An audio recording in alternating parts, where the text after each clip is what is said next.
संविधान सभा के इस खूबसूरत सेंट्रल हॉल में 3 साल में बहुत से प्रस्ताव, अनुच्छेद और नुक्ते रखे गए, पास किए गए और बिल्कुल अंत में पारित हुई हमारी उद्देशिका यानी प्रियम्बल, जो संविधान में सबसे पहले आती है। संविधान अगर एक राजनीतिक संवैधानिक दस्तावेज है तो ये उद्देशिका उसका दार्शनिक नजरिया, the philosophic vision document of our constitution. इस उद्देशिका की नींव शुरुआत में ही संविधान सभा के 5वें दिन 13 दिसंबर 1946 को रख दी गई, जब पंडित जवाहरलाल नेहरू ने सभा में एम्स एंड ऑब्जेक्टिव्स रेजोल्यूशन को रखा था। ये संविधान सभा अपना पक्का अहद जाहिर करती है कि हम भारत को एक आजाद खुद मुख्तार जमहूरियत घोषित करते हैं। आजाद खुद मुख्तार जमहूरियत हिंदुस्तान को अपनी सारी सत्ता जनता से ही हासिल होगी और इसकी गारंटी देते हैं कि भारत के पूरे आवाम को सियासी, सामाजिक और आर्थिक इंसाफ, दर्जे, तरक्की और कानून के आगे बराबरी, विचार, इजहार ख्याल, बयान, राय, धर्म, पूजा, नौकरी, संगत और काम की आजादी, माइनॉरिटीज, पिछड़ों, आदिवासियों और दूसरी दबी पिछड़ी जातियों को माकूल सुरक्षा, गणराज्य की सीमाओं और जमीन की अखंडता की हिफाजत, ताकि ये कदीम देश दुनिया के तमाम मुल्कों में अपना सही सम्मानित स्थान पा सके और तन, मन, धन से विश्व शांति और मानवता के कल्याण में हाथ बटा सके। आगे संविधान सभा ने जो कुछ भी किया उसका मार्गदर्शक यही प्रस्ताव था और जब अलग अलग कमिटियों, विद्वानों और सभा के सहयोग से पूरा संविधान बना तो मई सन 1949 में उसकी उद्देशिका भी सामने रखी गई और ये काम ड्राफ्टिंग कमेटी के प्रधान डॉक्टर भीमराव अंबेडकर ने किया।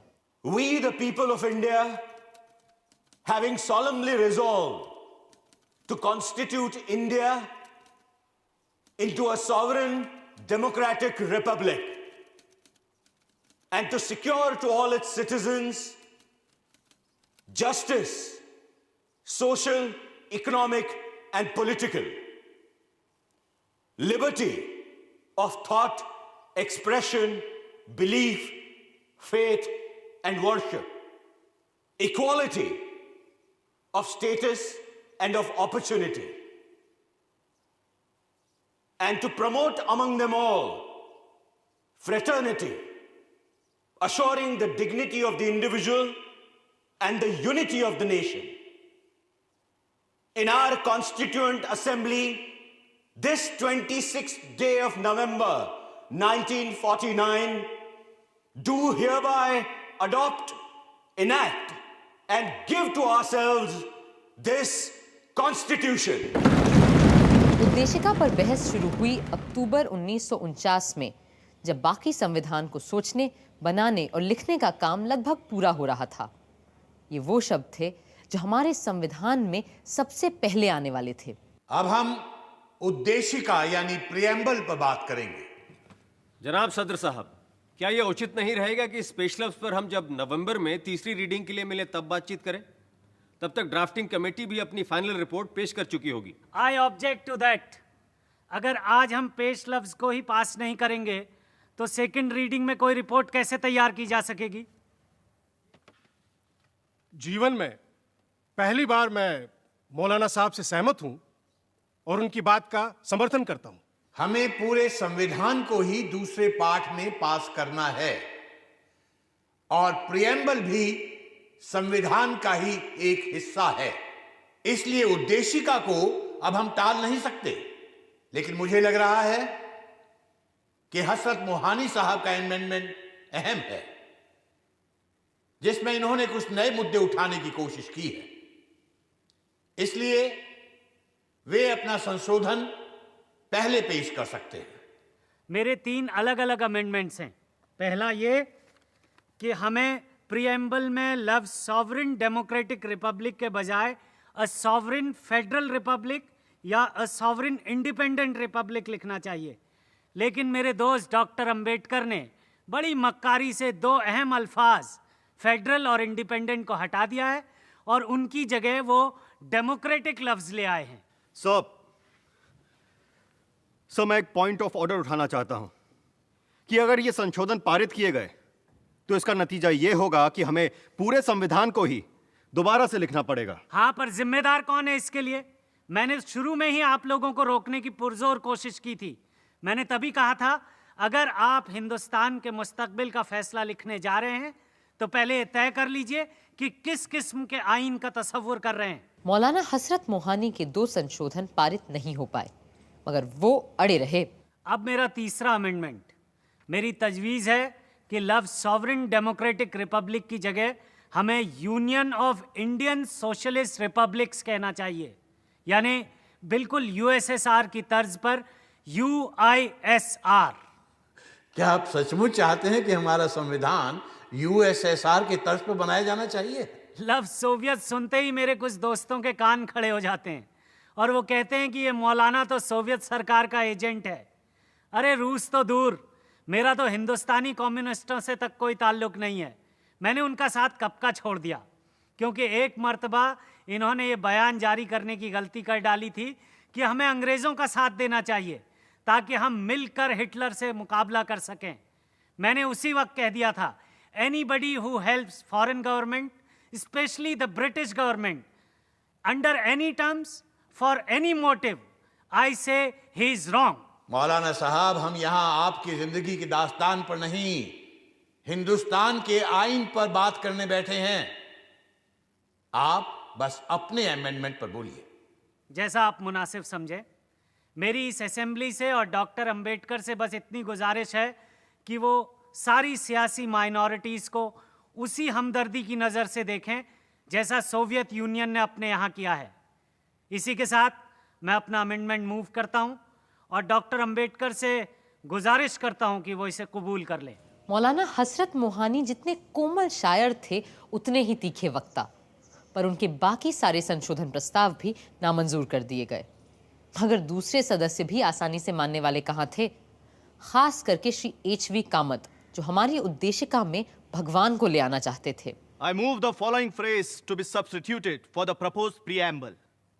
In the name of God, we, the people of India. Sir, the amendment is already there in the first line. My amendment means, in the name of God, we do this and that. No long speech is needed to commend this motion. Sir, if Mr. Kamat's amendment is accepted, that would amount to compulsion in the matter of faith.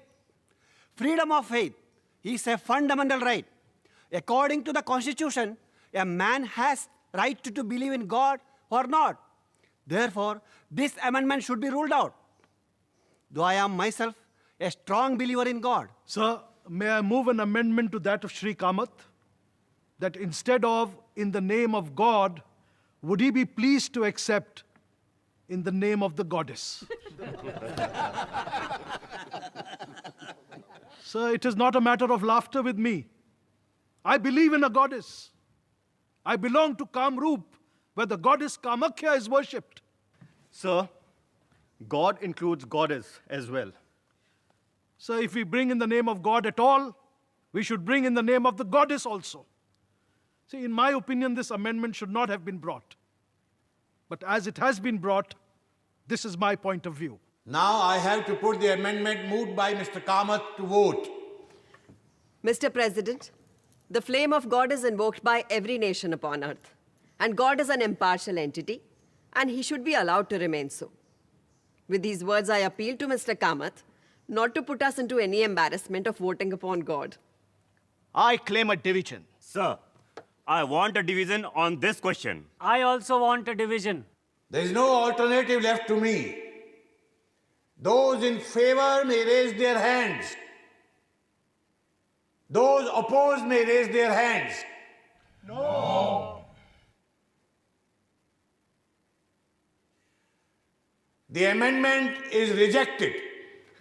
Sir, this is a black day in our history. God save India.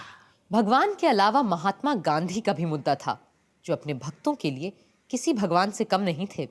Sir, I beg to move कि उद्देशिका में निम्नलिखित को बदल दिया जाए। सर्वशक्तिमान भगवान जिनके प्रताप और मार्गदर्शन में हमारे राष्ट्रपिता महात्मा गांधी ने देश का नेतृत्व किया और हमें गुलामी से आजादी की ओर ले गए। आई ओपोज द अमेंडमेंट। मैं नहीं चाहता कि महात्मा गांधी का नाम हमारे संविधान में लिया जाए, क्योंकि यह संविधान गांधीवादी है ही नहीं। हमें अपने राष्ट्रपिता का नाम बहुत सोच समझकर ही इस्तेमाल करना चाहिए। यह उनके प्रति सम्मान और प्रेम का ही सबूत होगा अगर हम उनका नाम संविधान में ना ही घसीटें। आदरणीय आचार्य कृपलानी जी की अपील पर मैं अपना संशोधन प्रस्ताव वापस लेता हूं। बात सिर्फ ईश्वर या बापू के नाम की ही नहीं थी। कई लोग बहुत से नए शब्द और विचार उद्देशिका में लाना चाहते थे जो कम महत्व के नहीं थे। हम भारत के लोग भारत को एक संपूर्ण प्रभुत्व संपन्न लोकतांत्रिक गणराज्य बनाने के लिए देश के प्रत्येक नागरिक को निम्न चीजें देने का प्रण करते हैं। 1. जीवन यापन का यथोचित मौका। 2. मुफ्त और लाजमी शिक्षा। 3. मुफ्त दवा इलाज। 4. Compulsory military training. एक एक ऊंट और मोटरसाइकिल भी दिलवा दीजिए ना सबको। ये आप प्रस्तावित कीजिए ना। सर, धर्मनिरपेक्ष यानी सेकुलर शब्द को हमारे संविधान में जगह ही नहीं मिली, जबकि हमारे कई राष्ट्र नेताओं ने कई बार इस शब्द पर बहुत जोर दिया है। मैं कहता हूं कि हमें इस शब्द को अपने प्रीएम्बल में शामिल कर देना चाहिए, क्योंकि इससे माइनॉरिटीज के दिल को संबल मिलेगा और साथ ही में वो जो लोफरगिरी हमारे पॉलिटिक्स में घुस आई है वो भी थोड़ी कम हो जाएगी। सर, मैं एक और शब्द पर जोर डालना चाहूंगा और वो है समाजवाद, सोशलिज्म। मेरा पक्का विश्वास है कि भारत का भविष्य समाजवाद में ही है और मुझे समाजवादी समाज में पूरा यकीन है। संपूर्ण प्रभुत्व संपन्न यानी सॉवरेन शब्द हमारी उद्देशिका में आया है, पर आप मुझे बताएं, जो संघ व्यक्तियों का समूह हो वो संपूर्ण प्रभुत्व संपन्न कैसे हो सकता है? इसलिए मैं प्रभुत्व के विचार के ही खिलाफ हूं।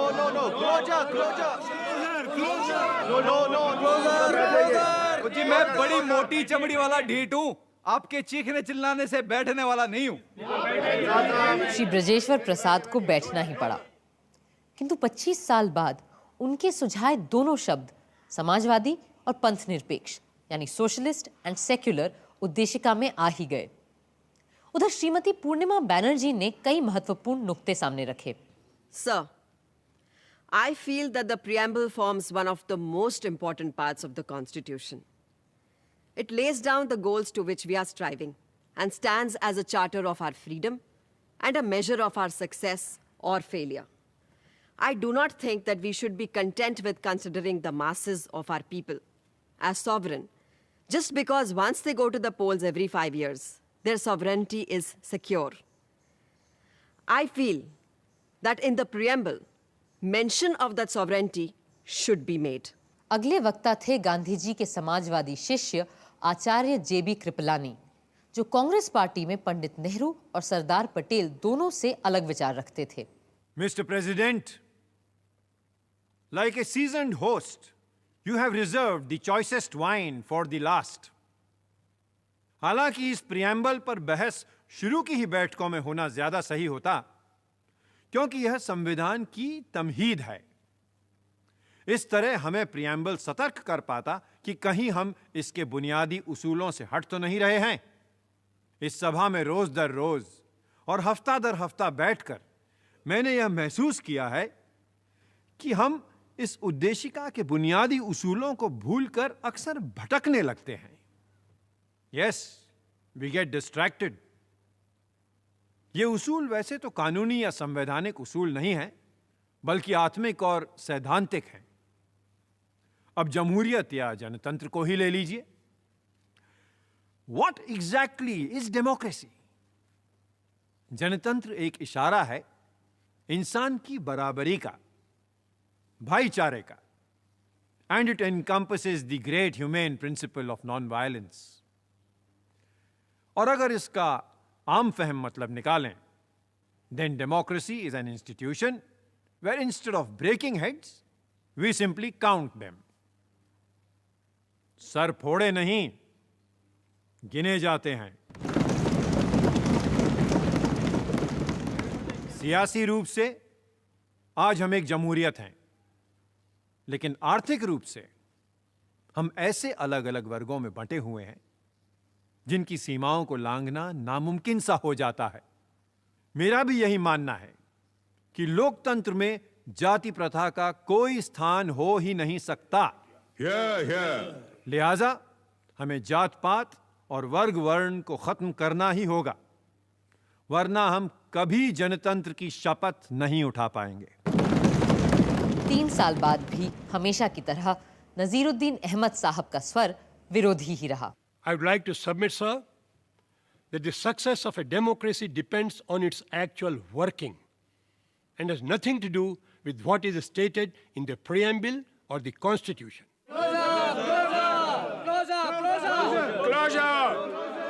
I take it that the closure is accepted. I shall now ask Dr. Ambedkar to reply.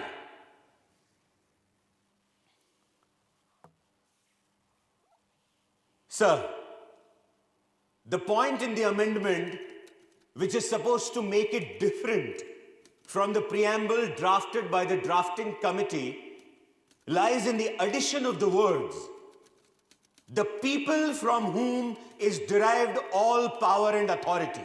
So why don't you accept it? Those members of the House who are worried should not separate the other parts of the amendment from the closing words. We, the people of India, in our Constituent Assembly, this day, do hereby adopt, enact, and give to ourselves this Constitution. Reading it in that fashion.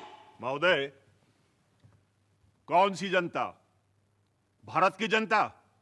उनका तो सवाल ही नहीं उठता.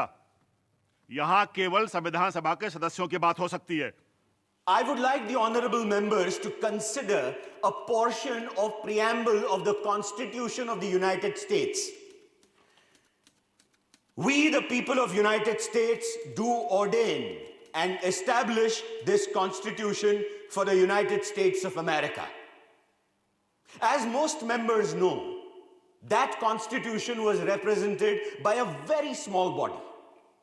So I do not understand, unless a man was absolutely pedantic, that a body of people, 292 in number, representing this vast continent in their representative capacity, can't say that they are acting in the name of the people of this country. Does this preamble embody the desire of the House that this Constitution should have its root, its authority, its sovereignty from the people? It certainly does. Therefore, I am not willing to accept the amendment.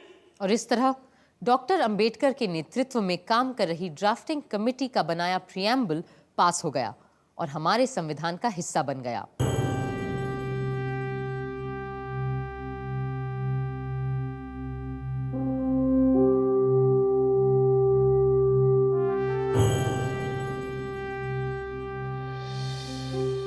साल की अथक मेहनत रंग ला रही थी और सदियों से अंग्रेजों की गुलामी और राजे रजवाड़ों की दास्ता में बंधा देश आज अपनी मर्जी से अपने बनाए रास्ते पे चलने जा रहा था. जहां खुशी की लहर थी, वहीं थोड़ा डर भी था. जैसा कि डॉक्टर अंबेडकर ने कहा, आजाद होकर हमने हर बात के लिए अंग्रेजों को दोष देने का हक खो दिया है. अब अगर कुछ गलत होता है तो इसके लिए कोई और नहीं, हम ही दोषी होंगे. मगर फिर भी सब आशावान थे और बड़ी भावुक और दार्शनिक भाव से आने वाले कल और अपने संविधान की ओर देख रहे थे. Mr. President, sir, coming as I do from a community that has produced Dr. Ambedkar, I feel proud that his capacity has been recognized now, not only by the Harijans, but by all communities that inhabit India. At one time, dogs and swine might enter the sacred precincts of temples, but the shadow of an untouchable was considered a great abomination. I feel proud, sir, that by the Article 29, that slur has been removed away. In conclusion, I may, on behalf of the members of the Harijans that are present in this house and of Harijans outside, assure you and the August Assembly and the government that we Harijans... Sir, do we not represent the Harijans? We come under the special label of Harijans, sir. On behalf of the Harijans, I may assure you and the future government of India that the Harijans to the last man will uphold the constitution that has been passed by the Constituent Assembly and work it to the very letter and spirit.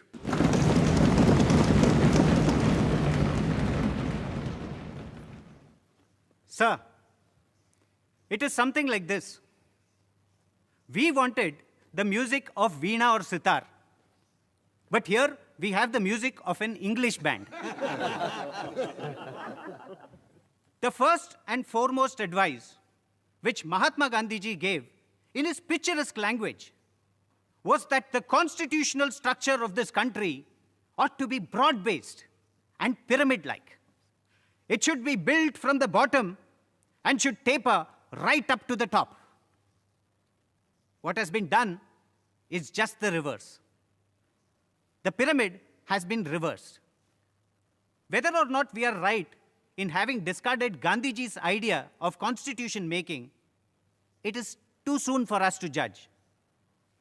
The future will judge for itself. Samajwadi चिंतक professor K.T.. Shah का संविधान की कई धाराओं से बड़ा विरोध था, फिर भी वो आशावान थे। सभापति महोदय, ये हो सकता है कि हमारा संविधान अपने इरादे और आकार में लोकतांत्रिक हो, पर लोकतंत्र के मंत्र जनता की, जनता द्वारा, जनता के लिए सरकार के आदर्श से हम बहुत दूर हैं। अगर हम संविधान की विभिन्न धाराओं को गौर से परख के देखें, फिर भी ये भी विश्वास है कि सारी कमियों के बावजूद हम इस संविधान को सही तरह बरतें तो निकट भविष्य में ना सही 5-10 बरस के अंदर हम देश में सच्चा लोकतंत्र स्थापित कर सकेंगे। तभी देश की जनता इस देश की सच्ची शासक बन पाएगी।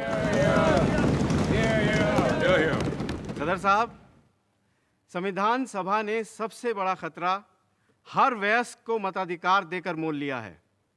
मैं ये भी बता दूं कि मैं इसे खतरा क्यों कह रहा हूं। हमारे देश की 85% जनता अनपढ़ है, मगर सदर साहब फिर भी मैं कहूंगा कि हमने ये खतरा सही अपनाया है, सोच समझ के ये दांव लगाया है, क्योंकि बिना हर वयस्क को मताधिकार दिए हमारा प्रजातंत्र बिल्कुल निरर्थक साबित होता।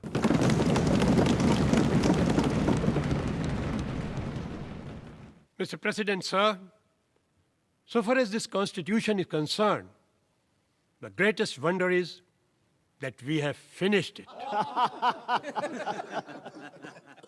The greatest defect with the drafting committee, however, was that their minds were continually changing.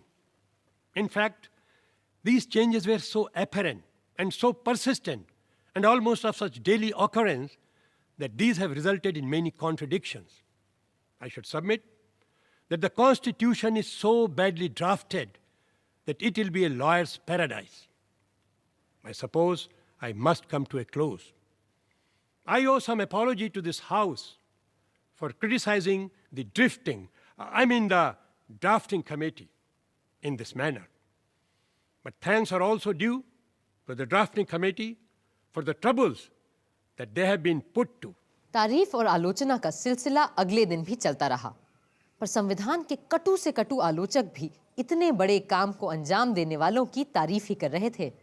अध्यक्ष महोदय, जो लोग इस बिना पर, इस संविधान पर अपने आपत्ति जाहिर कर रहे हैं कि इसे एक ही पार्टी ने तैयार किया है, मैं सिर्फ यह कहना चाहूंगा कि वे उन प्रोविजंस की ओर ध्यान दें जो संविधान के संशोधन के बारे में फ्रेम किए गए हैं।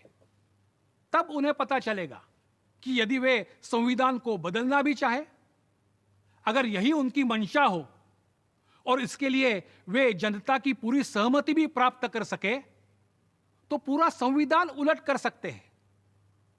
ब्रिटेन के एक संविधान के बारे में एक फ्रांसीसी लेखक ने कहा है, पार्लियामेंट मर्द को औरत में तब्दील करने के अलावा जो चाहे कर सकती है। और इस संविधान के बारे में मेरा भी ख्याल है कि आने वाले लेजिस्लेटर एक मूर्ख को विद्वान में तब्दील करने के अलावा कुछ भी बदल कर सकते हैं। सेठ दामोदर स्वरूप ने भी कई तीखे सवाल किए उस दिन। सभापति महोदय, मुझे क्षमा करें कि मैं कुछ कड़वे सच आपके सामने रखने जा रहा हूं। इस देश के लोग इस संविधान के पास और लागू हो जाने के बाद भी संतुष्ट और सुखी नहीं होने जा रहे हैं, क्योंकि इस संविधान में लोगों के लिए है ही क्या। आप इस दस्तावेज को शुरू से आखिर तक पढ़ जाइए, पर कहीं भी किसी भी अनुच्छेद में ना आपको गरीब के लिए रोटी का जिक्र मिलेगा, न भूखे नंगे शोषित लोगों के लिए उम्मीद का मुद्दा। इसके अलावा न इसमें काम और रोजगार की कोई गारंटी दी गई है। सभापति महोदय, यह संविधान पास किए जाने के लायक है ही नहीं। हम ऐसे फौरन कूड़े की टोकरी में फेंक देना चाहिए। और हम ये करें या ना करें, देश की जनता खुद इस संविधान को कभी स्वीकार नहीं करेगी। एक के बाद एक कई लोगों ने सवालों की झड़ी लगा दी। सर, हमने हर इंसान को समता तो दी है, पर इस संविधान में स्वतंत्रता को हमने नजरअंदाज कर दिया है। मैं यह सोच भी नहीं सकता था कि स्वतंत्र भारत के संविधान में बिना मुकदमे की हिरासत की इजाजत को मौलिक अधिकारों में जगह मिलेगी।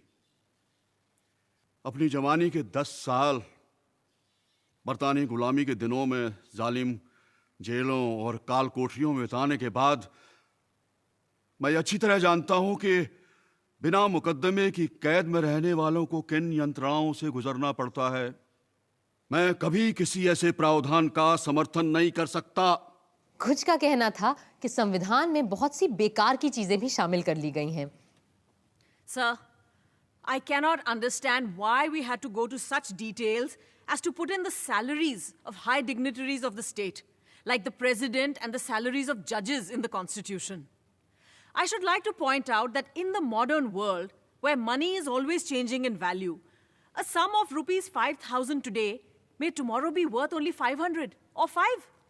So in the Constitution, what purpose can it serve by prescribing the exact amount of the salaries? Mr. President, my bitter complaint is that the Constitution is silent about death sentence. I wish we had put in the Constitution that there should be no death sentence. Mr. Chaudhary, you are becoming very serious. I am always serious, sir, but others take me lightly. After all, we are followers of Mahatma Gandhi, who had adopted to some extent the teachings of Jesus Christ. You must not take eye for an eye. You must not take a tooth for a tooth. You must not take a life for a life. Shri Brajeshwar प्रसाद ने तो संविधान का विरोध करने का एक अलग तरीका ही इजाद किया। मिस्टर प्रेसिडेंट, सर, मैं इस कॉन्स्टिट्यूशन को अपना कंडीशनल और आधा अधूरा पूर्ण समर्थन देने के लिए खड़ा हुआ हूं।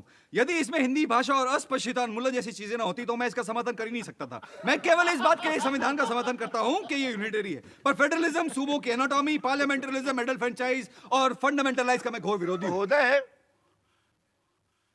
मेरी ऑनरेबल मेंबर से ये अपील है कि वो अपनी बात जरा धीरे धीरे कहें। तूफान महल की तरह दौड़ दौड़ मत जा। जी, मैं धीरे धीरे ही बोलता अगर सदर साहब मुझे अपनी बात कहने का थोड़ा और वक्त देते। खैर, हमारे महान महात्मा गांधी जी खुद विकेंद्रीकरण या डिसेंट्रलाइजेशन के हामी थे। उनके लिए डिसेंट्रलाइजेशन राम राज्य की तरह ले जाने वाला रास्ता था। सिर्फ एक अहिंसक समाज में जहां हर तरह की हिंसा समाप्त हो चुकी हो, हम विकेंद्रीकरण की बात सोच सकते हैं। भाई, मुझे 1-2 मिनट और देंगे क्या आप? बिल्कुल नहीं, बल्कि आप अपना भाषण मुझे दे दीजिए। तो इसे पढ़ा हुआ मान लीजिए। और इस तरह आया सभा का आखिरी ऐतिहासिक दिन। इस दिन भी कई लोगों को बोलना था और श्री महावीर त्यागी ने बड़े पते की बात की।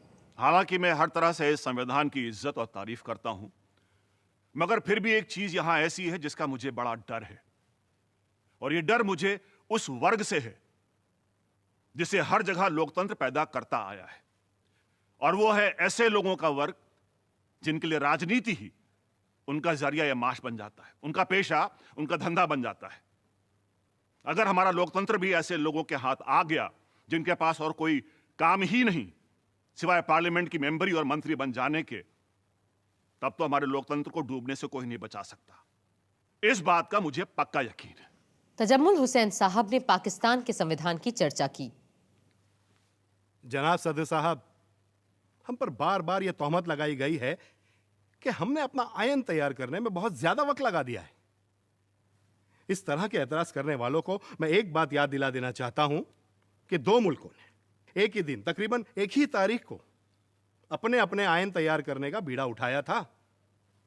हम तो हमारा काम पूरा कर चुके, अलबत्ता हमारा पड़ोसी देश अभी भी अपने पहले कदम से आगे नहीं बढ़ पाया है। पाकिस्तान का संविधान बनने में 3 नहीं पूरे 25 बरस लगे और उनका संविधान सन 1972 में जाकर बन पाया। मगर हमारा संविधान सोचने, बनाने और लिखने में सबसे बड़ा हाथ बटाने वाले डॉक्टर भीमराव अंबेडकर संविधान सभा के आखिरी ऐतिहासिक वक्ता के रूप में खड़े हुए।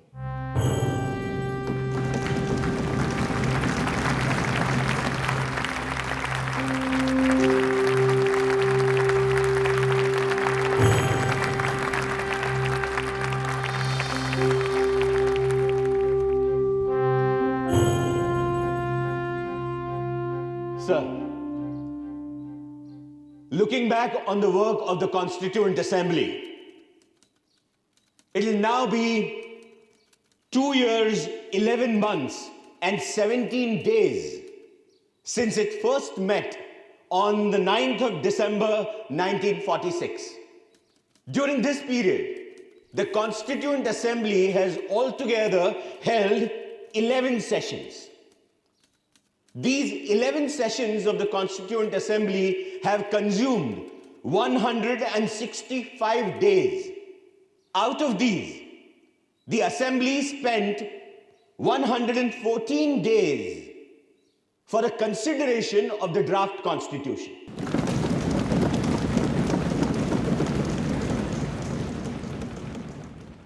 Coming to the drafting committee, it was elected by the Constituent Assembly on 29th of August 1947.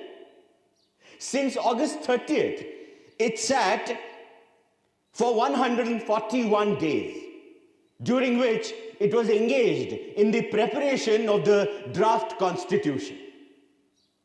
Mr. Naziruddin Ahmed has coined a new name for the drafting committee.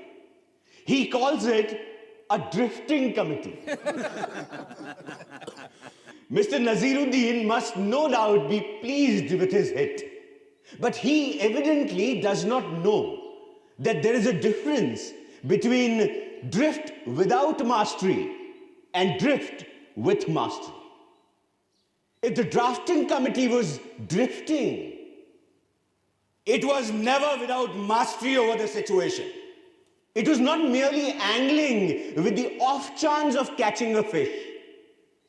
It was searching in known waters to find the fish it was after.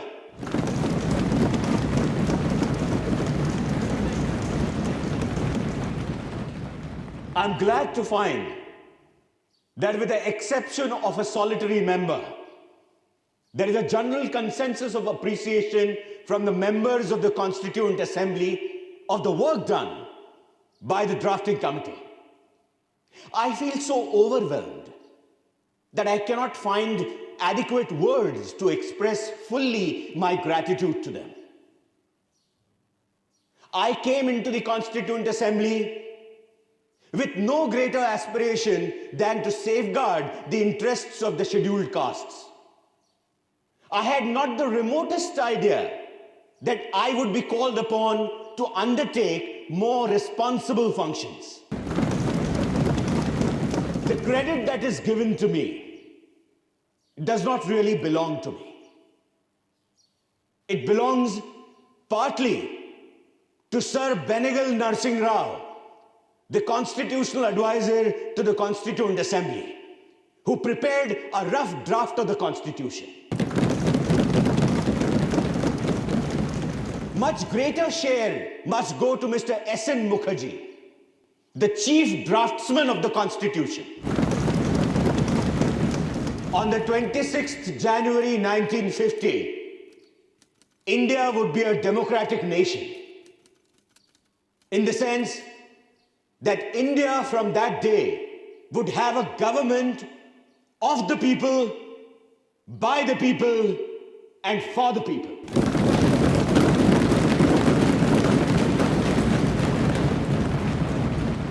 A thought comes to my mind.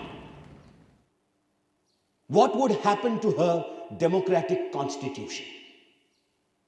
Will she be able to maintain it, or will she lose it again?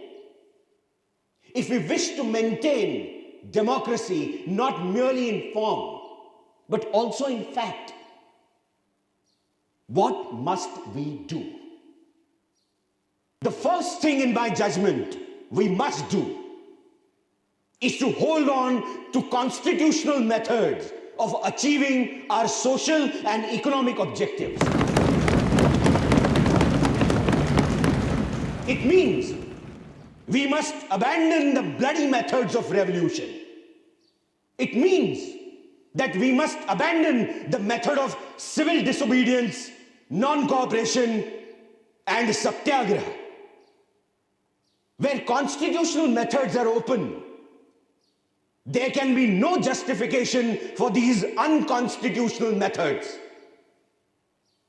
These methods are nothing but the grammar of anarchy. And sooner they are abandoned, the better for us.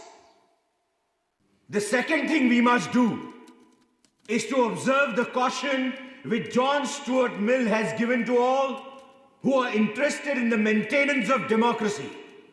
Namely, not to lay their liberties at the feet of even a great man, or to trust him with power which enables him to subvert their institutions. This caution is far more necessary in the case of India than in case of any other country. For in India, bhakti, or what may be called the path of devotion or hero worship, plays a part in its politics unequaled in magnitude by the part it plays in the politics of any other country in the world. The third thing we must do is not to be content with mere political democracy. These principles of liberty, equality, and fraternity are not to be treated as separate items in a trinity. Liberty cannot be divorced from equality. Equality cannot be divorced from liberty. Nor can liberty and equality be divorced from fraternity. On the 26th of January 1950, we are going to enter into a life of contradictions.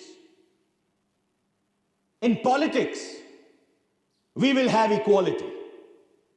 And in social and economic life, we will have inequality. In politics, we will be recognizing the principle of one man, one vote, and one vote, one value. In our social and economic life, we shall, by reason of our social and economic structure, continue to deny the principle of one man, one value. How long shall we continue to live this life of contradictions? How long shall we continue to deny equality in our social and economic life? If we continue to deny it for long, we will do so only by putting our political democracy in peril. We must remove this contradiction at the earliest moment, or else those who suffer from inequality will blow up the structure of this political democracy so laboriously built up by this assembly.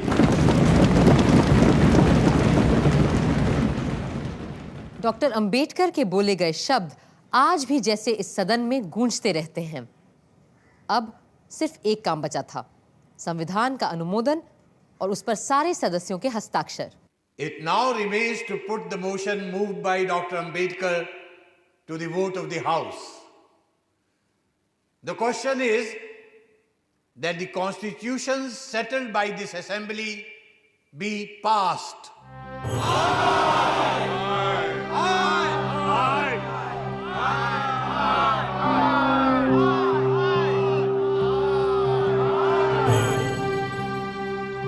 motion is adopted. Bharat माता की जय! भारत माता की जय! भारत माता की जय! भारत माता की जय! वंदे मातरम! वंदे मातरम! वंदे मातरम! महात्मा गांधी की जय!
हम चाहे दुनिया का सबसे सुंदर संविधान क्यों न बना लें, पर वो भी बेकार साबित होगा अगर उसे अमल में लाने वाले लोग ना हुए। 24 जनवरी को संविधान सभा आखिरी बार एक महत्वपूर्ण काम के लिए मिली।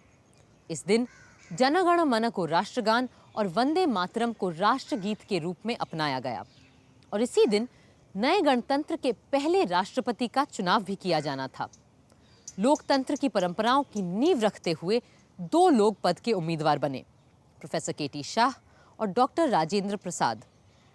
सभा ने उसी व्यक्ति को चुना जिसने 3 साल संविधान बनाए जाने की प्रक्रिया की अगुवाई की थी। डॉक्टर राजेंद्र प्रसाद भारत गणराज्य के पहले राष्ट्रपति बने। अब तो बस 26 जनवरी का इंतजार था। देश भर में उत्सव की सी तैयारियां हो रही थीं और क्यों ना होता ऐसा, सदियों बाद एक दबा कुचला मुल्क अपने खुद के बनाए गए रास्ते पे चलने जा रहा था।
संविधान के बनने से लेकर अब तक हमने लगभग 100 बार अपने आईन को बदला है।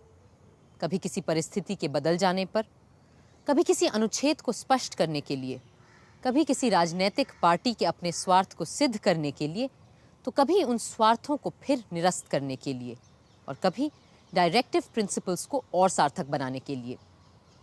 जैसा कि विद्वान ग्रैनविल ऑस्टिन ने लिखा है, equipped with the basic qualifications, attitudes and experience for creating and working a democratic constitution, Indians did not default their tryst to a destiny. यानी गणतंत्र चलाने के गुणों और अपने हुनर, हौसले, हिम्मत की बदौलत हिंदुस्तानियों ने किस्मत से मिलन की लगाई ये बाजी हारी नहीं, जीत ली है।